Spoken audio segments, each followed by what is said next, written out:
ಜೈ ಭೀಮ್ ಬಂಧುಗಳೇ, ನಮಸ್ತೆ. ಇವತ್ತು ಈ ವಿಡಿಯೋ ಮಾಡೋದಕ್ಕೆ ಕಾರಣ ಏನು, ಕಾಂಗ್ರೆಸ್ಸಿನ ಅಭ್ಯರ್ಥಿ ಆಗಿರುವಂಥ ನಮ್ಮ ನೆಚ್ಚಿನ ನಾಯಕ ಕಾಂಗ್ರೆಸ್ ಕಟ್ಟಾಳು ಅವರಿಗೆ ಮತವನ್ನು ಯಾಚನೆ ಮಾಡೋದಕ್ಕೆ ನಾವು ಇವತ್ತು ಈ ವಿಡಿಯೋವನ್ನು ಮಾಡ್ತಾ ಇದ್ದೇವೆ. ಬಂಧುಗಳೇ, ಏನು BJP ಸರ್ಕಾರ ಯಾವ ರೀತಿ ಈ ದಲಿತರನ್ನ, ಅಲ್ಪಸಂಖ್ಯಾತರನ್ನ ಮತ್ತು ಹಿಂದುಳಿದ ವರ್ಗದವರನ್ನ ಯಾವ ರೀತಿ ಬಳಕೆ ಮಾಡಿಕೊಂಡು ಯಾವ ರೀತಿ ತುಳಿತಾ ಇದೆ ಅಂತ ಎಲ್ಲ ಗೊತ್ತಿರುವಂಥ ವಿಚಾರನೆ. ಯಾಕಂದ್ರೆ ಏನು ತೇಜಸ್ವಿನಿ ಸೂರ್ಯ ಹೇಳ್ತಿದ್ದಾರೆ, ಈ ಸಂವಿಧಾನವನ್ನ ನಾವು ಬದಲಾಯಿಸ್ತೀರಿ ಅಂತ.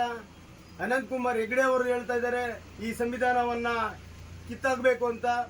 ಮತ್ತೆ ಮೊನ್ನೆ ಪ್ರಹ್ಲಾದ್ ಜೋಶಿ ಅವರ ಆಫೀಸಿನಲ್ಲಿ ಬಾಬಾ ಸಾಹೇಬ್ ಅಂಬೇಡ್ಕರ್ ಫೋಟೋವನ್ನ ತೆಗೆದು ಸೈಡ್ಗೆ ಇಡ್ತಾರೆ.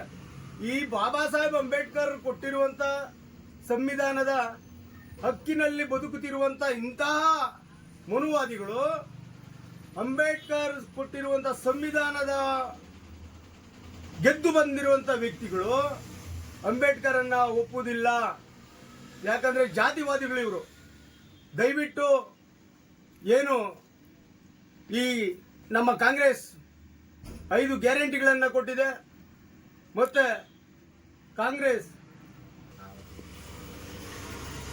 ಮತ್ತು ಬಂಧುಗಳೇ, ಸಂವಿಧಾನದ ಅಡಿಯಲ್ಲಿ ಓಟಿನ ಹಕ್ಕು, ನೋಟಿನ ಹಕ್ಕು, ನಮ್ಮ ಸಮಾನತೆಯ ಹಕ್ಕನ್ನ ಕೊಟ್ಟಿರೋದು ನಮ್ಮ ಸಂವಿಧಾನ.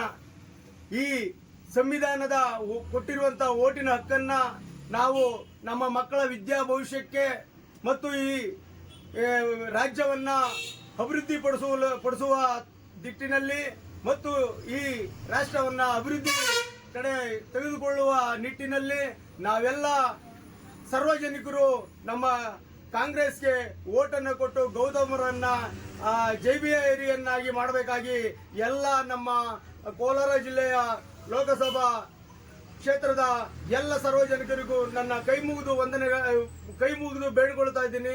ದಯವಿಟ್ಟು ಓಟ್ ಹಾಕಿ. ಜೈ ಕಾಂಗ್ರೆಸ್.